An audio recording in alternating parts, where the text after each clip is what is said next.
नमस्कार, मैं निकिता और आप देख रहे हैं सी न्यूज़ भारत। वक्त हो चुका है न्यूज़ बुलेटिन का। इस बुलेटिन में हम उत्तर प्रदेश के साथ साथ मध्य प्रदेश की भी खबरों को जानेंगे विस्तार से।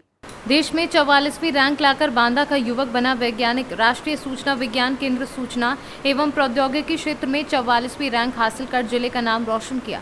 वैज्ञानिक बनने के बाद पहली बार घर पहुंचने पर जोरदार स्वागत हुआ। स्थानीय लोगों ने फूल माला व ढोल नगाड़ों के साथ स्वागत किया। जिले के बबेरू तहसील अंतर्गत तिलौसा गांव का निवासी है युवक प्रभात ओझा। नाम प्रभात जी, अभी आपका साइंटिस्ट में चयन हुआ है तो किस प्रकार के महसूस कर रहे हैं और क्या क्या सफ़र रहा आपका? जी, मैं बहुत खुश हूँ। इस परीक्षा को उत्तीर्ण होने के बाद मेरा साइंटिस्ट बी में ऑल इंडिया रैंक 44 में चयन हुआ है। मैं राष्ट्रीय सूचना विज्ञान केंद्र जो कि इलेक्ट्रॉनिकी और सूचना प्रौद्योगिकी मंत्रालय के अधीन है, उसमें एज अ साइंटिस्ट भी ज्वाइन करूँगा।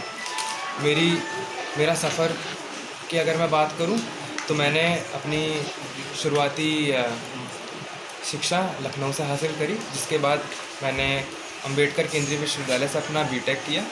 उसके बाद मैंने गेट की परीक्षा के लिए भी तैयारी करी, जिसके उपलक्ष्य मेरा आईआईटी गुवाहाटी में एमटेक में चयन हुआ था। लेकिन मैंने अपनी तैयारी जारी रखी क्योंकि मेरा आखिरी लक्ष्य साइंटिस्ट बनना ही था, और उसी तैयारी को करते करते मेरा रेलवे में भी रेलवे सूचना प्रणाली केंद्र में एज असिस्टेंट इंजीनियर भी चयन हुआ था। उसको ज्वाइन करने के बाद भी मैं अपनी साइंटिस्ट की वैकेंसी का वेट करता रहा, और 2020 में जब ये पद आए तो मैंने अपनी तैयारी पूर्ण रूप से और तेज़ कर दी। और अभी मैं बहुत खुश हूँ कि मेरी इस परीक्षा में पूरे देश भर में 44वीं रैंक हासिल करी मैंने और अपने माँ बाप का नाम रोशन करा। संघर्ष के द्वारा अपनी नई ऊंचाइयां प्राप्त करते हैं तो यह एक गौरव की बात होती है, और माता पिता का जो संघर्ष होता है जीवन का, उसे सफल माना जाता है। अच्छा, किस प्रकार का संघर्ष रहा है इनका पढ़ाई के? पहली बात तो ये है, आज देश में बच्चों के लिए खास तौर से तकनीकी शिक्षा के लिए पूरे देश में बहुत ज़्यादा संघर्ष है।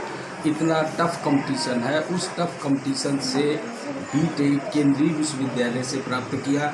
इसके बाद जो भारत सरकार का एक गेट है, ग्रेजुएट एप्टीट्यूड टेस्ट इंजीनियरिंग के लिए, इंजीनियर तभी बनता है जब गेट की परीक्षा पास करे, और गेट की परीक्षा पूरे देश में एक साथ आयोजित होती है, जिसमें लाखों बच्चे बैठते हैं, और उसमें जो देश के प्रतिष्ठित आईआईटीज है वहाँ बच्चों को प्रवेश मिलता है। इसने गेट स्कोर बहुत अच्छे अंकों से प्राप्त किया, जिस कारण इसे देश की प्रतिष्ठित आईआईटी गुवाहाटी में एडमिशन हुआ, और अपनी पढ़ाई निरंतर जारी रखा, ब्रेक नहीं किया, जिस कारण आज इस मुकाम पर आया हो। किस प्रकार की खुशी महसूस कर रहे हैं? अब यह तो बहुत ज़्यादा खुशी है कि जो एक हर बच्चे का एक सपना होता है कि मैं भारत सरकार की गेस्टेड सर्विस में लेवल 10 से अपनी शुरुआत करूं, क्योंकि लेवल 10 की शुरुआत ही जितने भी ज़िले के उच्च अधिकारी होते हैं, चाहे वो आईपीएस हो, चाहे वो आईएएस हो, चाहे वो एसडीएम हो, तो एक जो लेवल है वो लेवल वही है, धाराएं अलग अलग हैं। एक प्रशासनिक सेक्टर में है और ये लोग तकनीकी सेक्टर में है।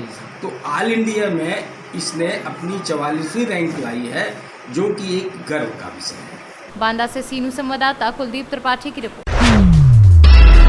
गोरखपुर शहर में बीते कुछ दिनों में बाइक सवार 2 युवकों द्वारा राह चलते लोगों से मोबाइल फोन छीन लेने की तमाम घटनाएं सामने आ रही थी।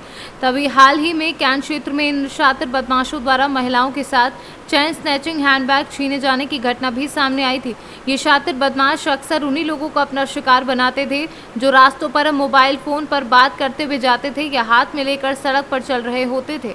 बीती रात पुलिस द्वारा शहर के विभिन्न चौराहों पर ऐसे शातिर अपराधियों को पकड़ने के लिए गाड़ी चेकिंग का अभियान चलाया जा रहा था, और उसी दौरान ये 2 शातिर बदमाश पकड़े गए। जब पुलिस ने इनकी तलाशी ली तो उनके पास से शहर में लूटी गई मोबाइल व महिलाओं से लूटी हुई चैन, साथ में कुछ नकदी भी मिली है। हालांकि जब पुलिस ने कड़ाई से इनसे पूछा तो इन शातिर बदमाश में से एक ने अपना नाम सोनू निवासी देवरिया और दूसरे ने अपना नाम महेश निवासी देवरिया बताया। गोरखपुर से सीनू संवाददाता सतेंद्र की रिपोर्ट। गोरखनाथ मंदिर हमले के आरोपी अहमद मुर्तजा अब्बासी को आतंकी घोषित कर दिया गया है। एटीएस ने उसके ऊपर यूएपीए एक्ट यानी गैर कानूनी गतिविधियां अधिनियम के तहत कार्यवाही की है। शनिवार को रिमांड खत्म होने के साथ ही एटीएस ने मुर्तजा को सुबह 10:48 पर गोरखपुर दीवानी कचहरी के एसीजीएम फर्स्ट दीपक नाथ सरस्वती की कोर्ट में पेश किया। इसके साथ ही एटीएस ने मुर्तजा का केस लखनऊ ट्रांसफर कराने की कोर्ट में अर्जी भी दी है। मामले की सुनवाई करते हुए अदालत ने ये केस एनआईए कोर्ट लखनऊ में ट्रांसफर करने की स्वीकृति दे दी है और इसके साथ ही मुर्तजा को 30 अप्रैल तक 14 दिनों की न्यायिक हिरासत में भेजने का आदेश जारी कर दिया है। गोरखपुर से सी न्यूज़ संवाददाता सत्येंद्र की रिपोर्ट।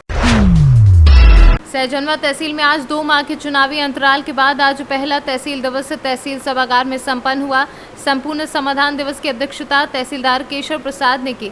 फरियादियों की फरियाद सुनते हुए तहसीलदार व नायब तहसीलदार अमित कुमार सिंह व कानूनगो इब्राहिम सहित अन्य अधिकारीगण एवं फील्ड कर्मचारी सहित तहसील कर्मचारियों की मौजूदगी रही।